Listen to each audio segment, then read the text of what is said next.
Base na records del Departamento de Salud, yan cancena 43 casos de diarrea, ya puede sila registrar na Zamboanga City Medical Center de más reciente. Na más de 40 casos, un 8 meses niño el reportamente ya muri por causa na diarrea.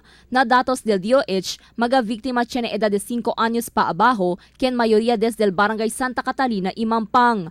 Según con el oficial encargado del Local Health Support Division del DOH, Dr. Agnes Mabolo, posible agua ella causa con el caso de diarrea. Por eso saka sila insigida sample del agua na mag-identifikaw lugar para el propio examinasyon. El precura según sila sabe si este viral o bacterial, después el 3 días on esperanza sabe el resulta. Okay, so far as of record, we have 43 diarrhea cases. 43, they are all admitted. We had one death, an 8 months old baby. Después, that's as of yesterday. El data di aton. They are all at Zamboanga City Medical Center, but because medyo lieno yung aral sa Zamboanga City Medical Center, some of them are transferring to the Mindanao Central Sanitarium. We have sent specimens already for evaluation para sabi kita ko sa gayot el cause del diarrhea di aton, no pa el final confirmation.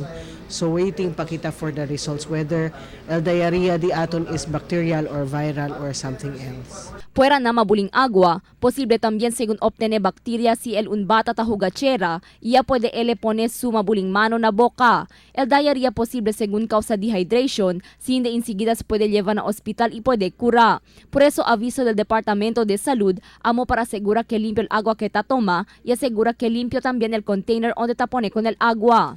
Debe según así hirvir con el agua de 10 para 15 minutos y hace con este impría para darle toma con mga bata. No, because we have water rationing and you have to make salud agua. Onde ustedes mga containers onde tan salud el agua asigura nga limpyo. And then after every mga 2 days man change kayo at man wash kat kunal di aton containers para noy ke man kuan el buling pati el mga kiti-kiti di aton.